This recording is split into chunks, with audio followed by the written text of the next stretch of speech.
యాక్చువల్గా అండి నేను కొంతమందిలాగా డాక్టర్ అవ్వాలనుకున్నాను.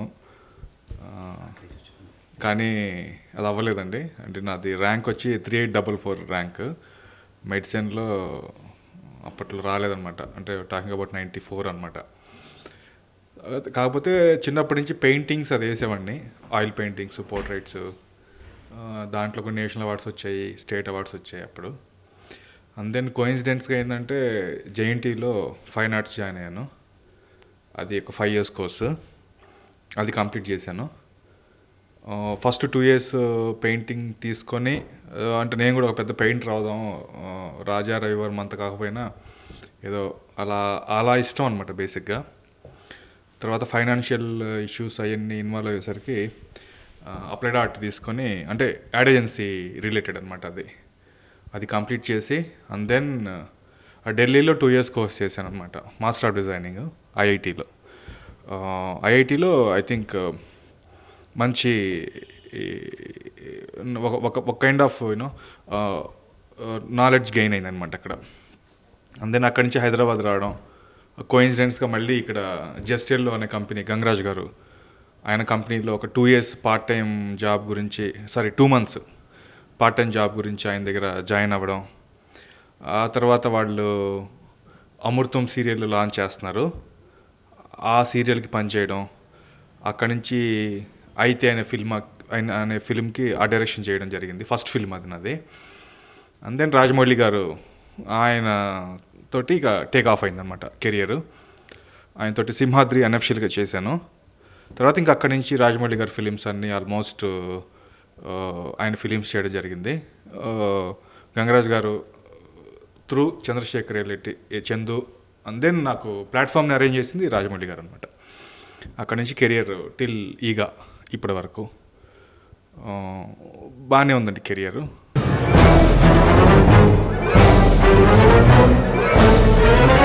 ఆర్ట్ డైరెక్షన్ అంటే చాలామందికి పెద్ద పెద్ద సెట్స్ వేస్తేనే ఆర్ట్ డైరెక్టర్ పని అని అనుకుంటారు. ఫర్ ఎగ్జాంపుల్ మగధీర అంటే మీకు ఈజీగా తెలిసిపోద్ది అనమాట. మగధీరాలో పెద్ద సెట్స్ ఉన్నాయి కదా, సో ఆర్ట్ డైరెక్టర్ చాలా బాగా పనిచేశాడు, అసలు అమేజింగ్ అని అంటారు. అది మాత్రమే ఆర్ట్ డైరెక్షన్ అనుకుంటే మాత్రం పొరపాటండి. నేను చాలాసార్లు కూడా కన్విన్స్ చేయాలనుకుంటున్నాను ఈ విషయాన్ని. ఆర్ట్ డైరెక్టర్ అంటే సినిమాలో మీరు చూసే ప్రతి క్యారెక్టర్ వెనక ఉండే బ్యాక్గ్రౌండ్ని క్రియేట్ చేసేది ఆర్ట్ డైరెక్టర్. చేయాల్సింది కూడా ఆర్ట్ డైరెక్టరే.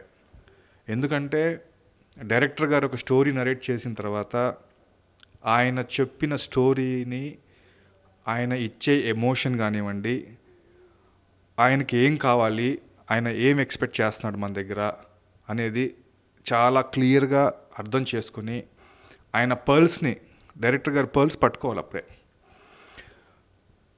ఆయనకి ప్రొవైడ్ చేయగలగాలి. అంటే ఫర్ ఎగ్జాంపుల్ ఫిలింలో ఒక ఆర్టిస్ట్, అంటే ఒక హీరో కానివ్వండి, ఒక హీరోయిన్ కానివ్వండి, ఒక విలన్ అయితే కానివ్వండి, ఎవరైనా సరే వాళ్ళ తాలూకు, అంటే వాళ్ళకి సంబంధించిన బ్యాక్డ్రాప్ అనమాట. అంటే వాళ్ళ ఇల్లు కావచ్చు, ఆఫీస్ కావచ్చు, వాట్ ఎవర్ ఏదైనా సరే దాన్ని కరెక్ట్గా ఎగ్జిక్యూట్ చేయగలగాలి. అది ఆర్ట్ డైరెక్టర్ పని అనమాట. అది చాలా చిన్న వర్క్ అయ్యి ఉండొచ్చు, లేదంటే చాలా పెద్ద లక్షలు కోట్లతో సంబంధించిన వర్క్ కూడా అయ్యి ఉండొచ్చు.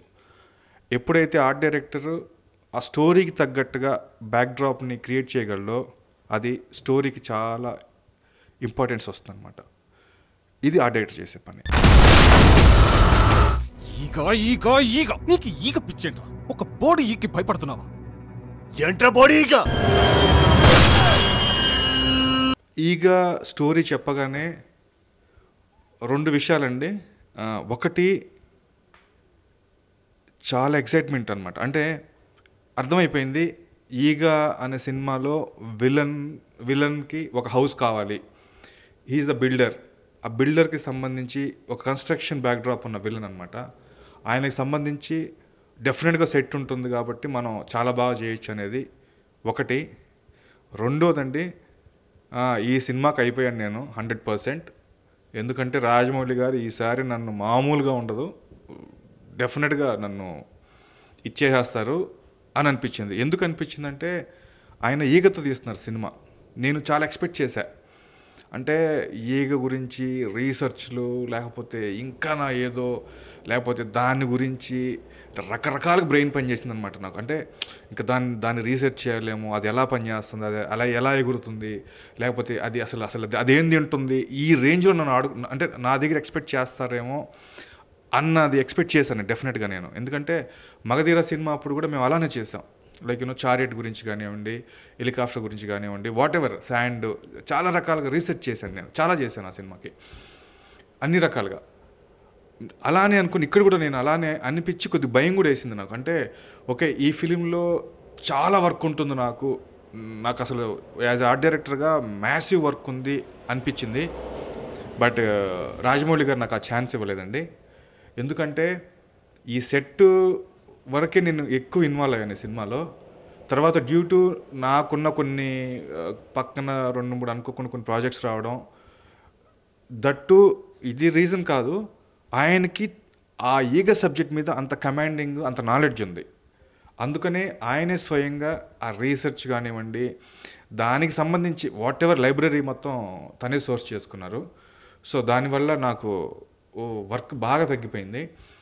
బట్ తగ్గిపోయింది అని అంటున్నాను కానీ నాకు చాలా బాధ కూడా ఉందన్నమాట. ఎందుకంటే నేను ఎక్కువ ఇన్వాల్వ్ అవ్వలేకపోయాను ఈ ఫిలింలో. అంటే నేను చేయాలి అని అనుకున్నది నేను చేయలేదు అనేది కూడా నాకు మనసులో ఉందండి. బట్ అది ఓవరాల్గా ఆయనే, రాజమౌళి గారే స్వయంగానే తనే చేసుకున్నారండి వర్క్ అంతా. ఇది సుదీప్ సామ్రాజ్యం.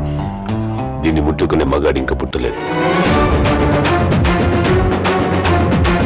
Animals revenge తీసుకుంటాయా? విట్లాచారి సినిమాలు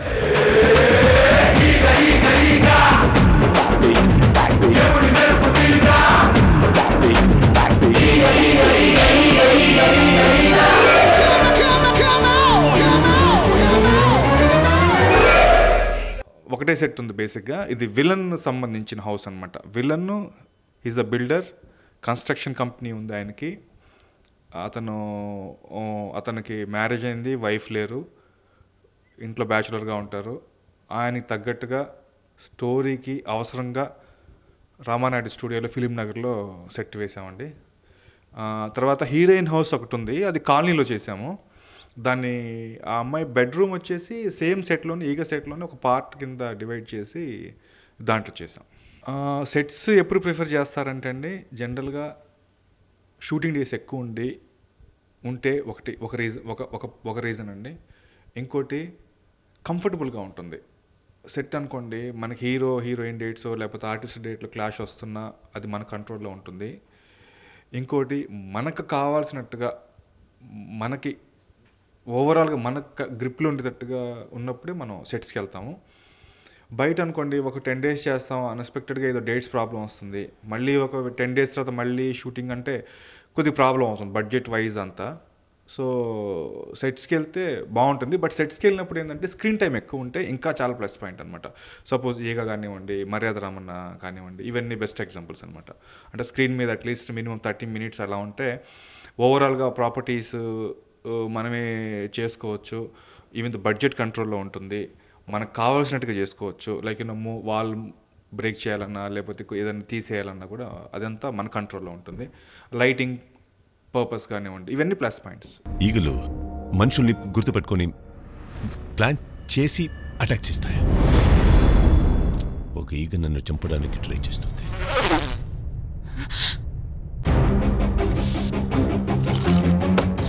ఈగ ఒక బోర్డు ఈకి భయపడుతున్నావు.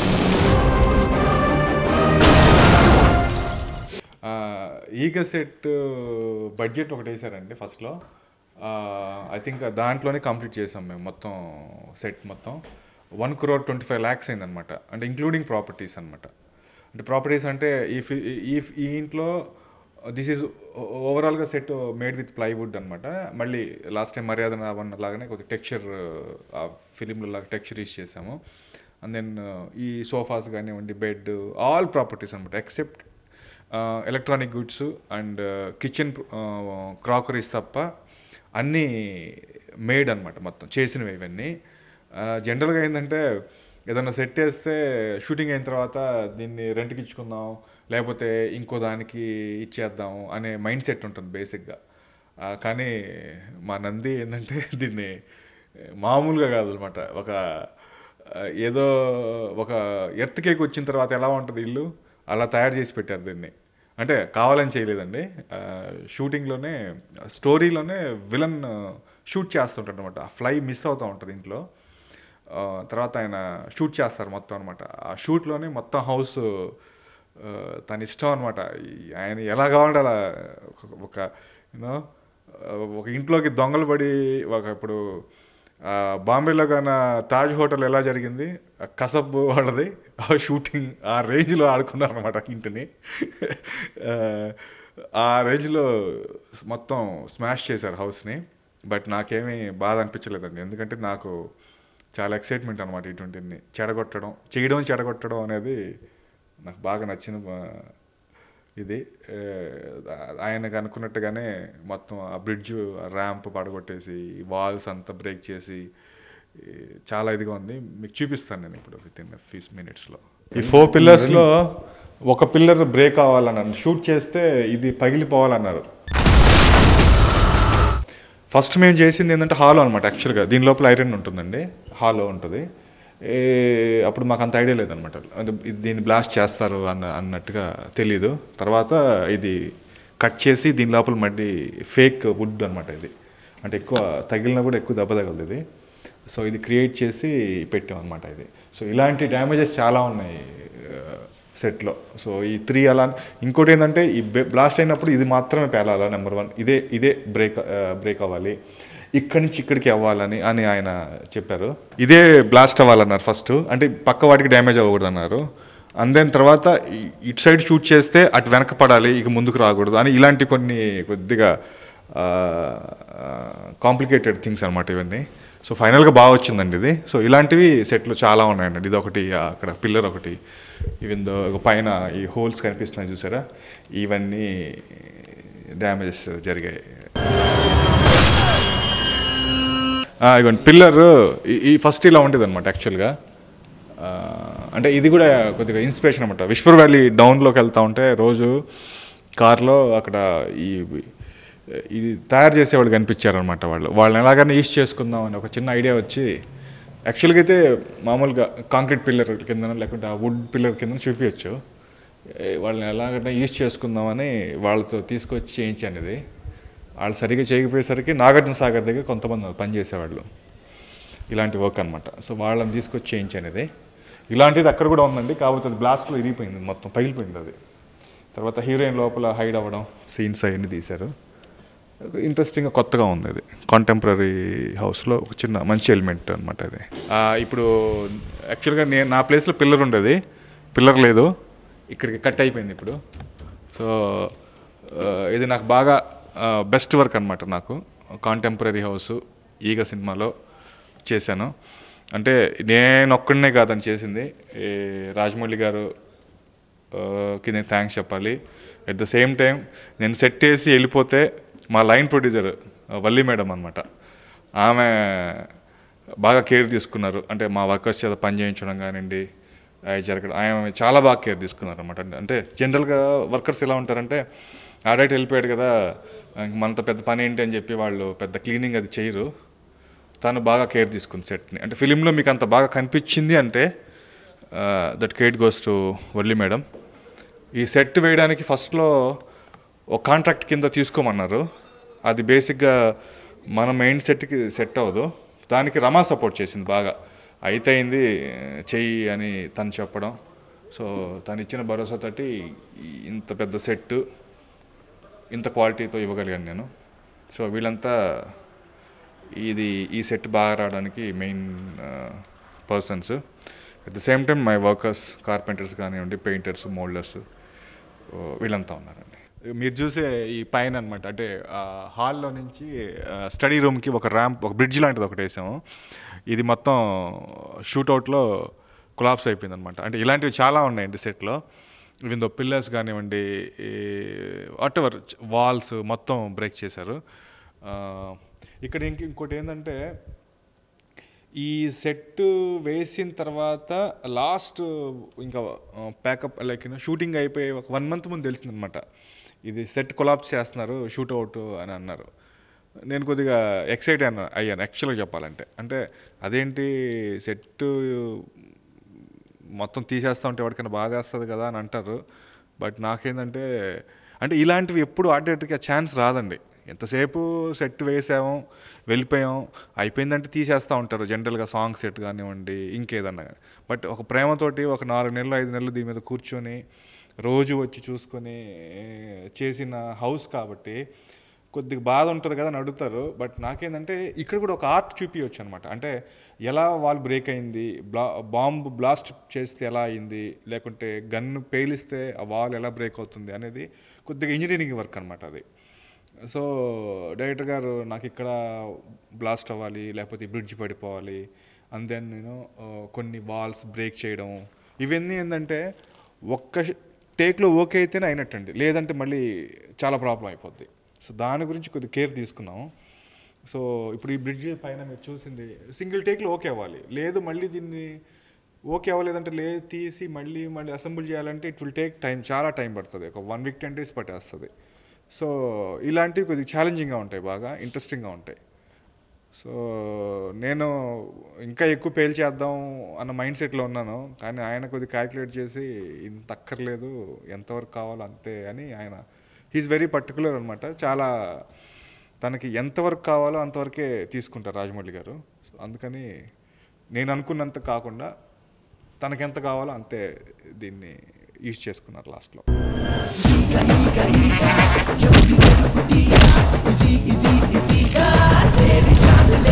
ఒక ఈగ నన్ను తిననివ్వడం లేదు, నిద్రపోనివ్వడం లేదు, ప్రశాంతంగా ఉండనివ్వడం లేదు. ఈ ఫిలింలో హీరోకి విలన్కి అంటూ కొత్త వెపన్ అంటూ లేదండి, మీరు అన్నట్టుగా లేదు.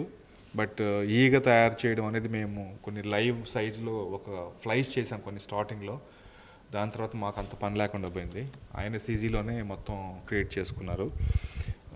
తర్వాత ఆ ఈగ సంబంధించిన ఒక ఐటమ్ని హీరోయిన్ నెక్లో ఏదో కావాలన్నారు, అదొక్కటి చేసాము. దానికి రమా సజెషన్స్ తీసుకొని కొద్దిగా చేయాల్సి వచ్చింది అది, అంతే తప్ప మాకు వెపన్స్ అంటూ ఈ ఫిలింలో అట్లేం లేదండి. ఇది సుదీప్ సామ్రాజ్యం, దీన్ని ముట్టుకునే మగాడు ఇంకా పుట్టలేదు. Animals revenge తీసుకుంటాయా? విట్లాచారి సినిమాలు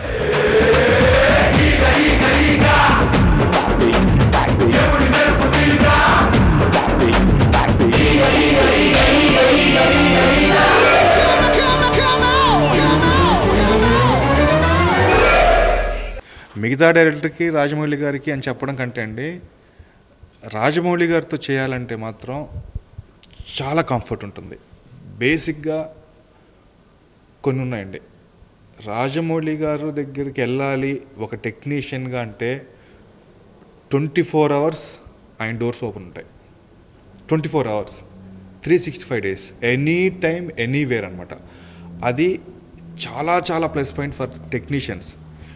నాకు ఒక ఎక్స్పీరియన్స్ ఉంది. ఒక డైరెక్టర్ని కలవాలంటే తనకు ఫోన్ చేస్తే తను లిఫ్ట్ చేయరు, తన కో డైరెక్టర్ చేస్తే ఆయన కనుక్కొని చెప్తానంటాడు. ఆ కో డైరెక్టర్కి ఫోన్ చేయకపోతే కార్ డ్రైవర్ చేయాల్సి వస్తుంది. కార్ డ్రైవర్ లిఫ్ట్ చేయకపోతే ఆ అపార్ట్మెంట్లో ఒక వాచ్మెన్కి ఫోన్ చేసి డైరెక్టర్ గారు ఉన్నారా లేదా అని కనుక్కుని వెళ్ళాల్సి వస్తున్న సిచ్యువేషన్స్ నేను ఫేస్ చేశాను. ఒక డైరెక్టర్కి అంటే తన సినిమా చేస్తూ ఇవన్నీ లైన్ అమ్మంటారు. తన సినిమా చేస్తూ అంటే ఒక సినిమా ఆఫర్ గురించి వెళ్ళాల్సిన ట్రాక్ కాదండి, తన దగ్గర సినిమా చేస్తూ ఇలాగ ఆయన దగ్గరికి రీచ్ అవ్వాల్సి వస్తుంది. బట్ రాజమౌళి గారి దగ్గర అలా ఉండదు. ఆయనకి ఇమ్మీడియట్గా ఫోన్ చేసామా టక్కన లిఫ్ట్ చేస్తారు ఫోన్. ఎప్పుడో తను డ్రైవ్ చేస్తున్నప్పుడు లేకపోతే డబ్బింగ్లో ఉన్నప్పుడు మెసేజ్ చేస్తారు, I will call you back అని అంటారు. అది ఫస్ట్ టెక్నీషియన్ ఎక్సైట్ అవ్వడానికి, టెక్నీషియన్ని ఒక టెక్నీషియన్గా అసలు that is enough for us అనమాట యాక్చువల్గా ఒక టెక్నీషియన్కి. సో అది చాలా కంఫర్ట్ ఉంటుంది ఆయన దగ్గర. ఫస్ట్ ఆఫ్ ఆల్ కమ్యూనికేషన్ అనేది చాలా చాలా క్లియర్గా ఉంటుంది. సపోజ్ ఆయన సినిమాక్స్లో ఉన్నారు, ఫ్యామిలీతో ఉన్నారు, నంది ఇట్లా చిన్న డౌట్ ఉందంటే ఎక్కడున్నావు, వచ్చేసాయి అంతే, ఇంకేం వేరే ఛాన్స్ ఉండదు. లేదు ఒక 10 minutes పర్లేదా అంటారా, ఓకే అంటే ఓకే, అలా అనమాట. నెంబర్ 2 వచ్చేసి తనకి ఏం కావాలా అది బాగా తెలుసు ఆయనకి. నాకు ఇది కావాలి, నాకు నువ్వు ఈ టైంలో ఇది ఇస్తే నేను చేస్తా, నువ్వు ఇవ్వలేదో నాకు వేరే ఆప్షన్ ఉంది, ఈజ్ వెరీ క్లియర్ దాంట్లో. దాంట్లో ఏంటంటే మాకు చిన్న భయం కూడా వచ్చేస్తుంది. అంటే మేము అనుకున్నదంతా చేయాలి, ఎట్ ద సేమ్ టైం క్వాలిటీలో డెలివరీ చేయాలని రెండు ఉంటాయి మాకు. సో అదొక పెద్ద అసెట్ అనమాట.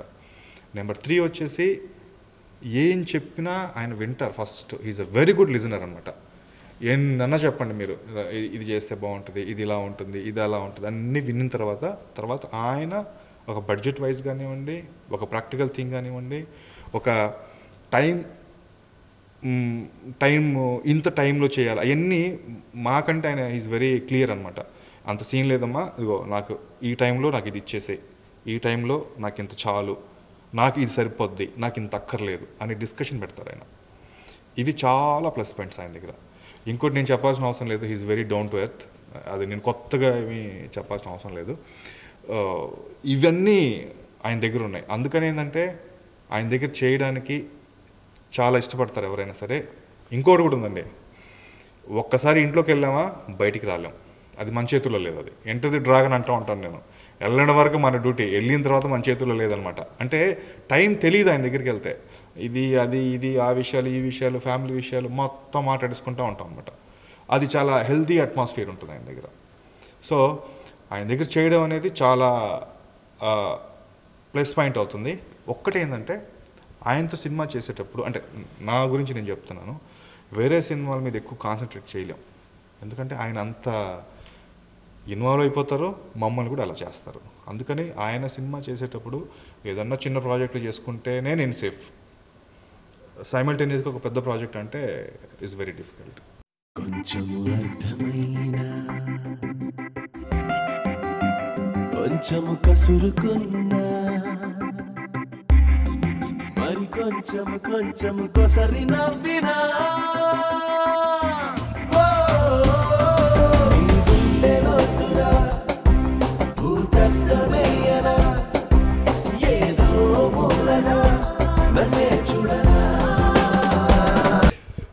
టు బి ఫ్రాంక్గా చెప్పాలంటే అండి, ఏ రోజు నేను టార్చర్ ఫీల్ అవ్వలేదు. కాకపోతే కొన్ని దగ్గర నేను ఓవర్లుక్ చేశాను. ఫర్ ఎగ్జాంపుల్ ఏంటంటే, ఇంత పెద్ద సెట్ వేసాము, మంచి ఫినిషింగ్ ఇచ్చాము, అంతా అయిపోయింది. అయిపోయిన తర్వాత ఏంటంటే ఒక 10 days 15 days తర్వాత ఒక విండో దగ్గర ఆయన కెమెరా పెడతాడు ఇలాగా. అలా పెట్టినప్పుడు ఏంటి, అక్కడ చిన్న వాల్ పేపర్ స్క్రాచ్ పడడం, లేకపోతే గ్లాస్ మీద చిన్న స్క్రాచ్ ఉంటుంది. నేనేంటి మొత్తం ఫినిషింగ్ చేశాం కదా, అయిపోయింది కదా నేను అనుకుంటాను. ఆయన అక్కడ కెమెరా పెట్టేసి అది చూసావా అక్కడ డీటెయిల్ లేదు, అది అక్కడ స్క్రాచ్ పడింది. ఇలాంటివి ఎక్స్పెషల్లీ ఈ ఫిలింలో చాలా ఎక్కువ ఉన్నాయి.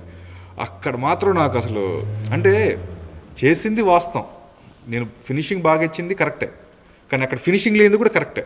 కానీ అది ఎప్పుడు వస్తుంది, ఎప్పుడు తీస్తున్నది నాకు తెలియట్లేదంటే అది మన ఎవరి చేతుల్లో ఉండదు.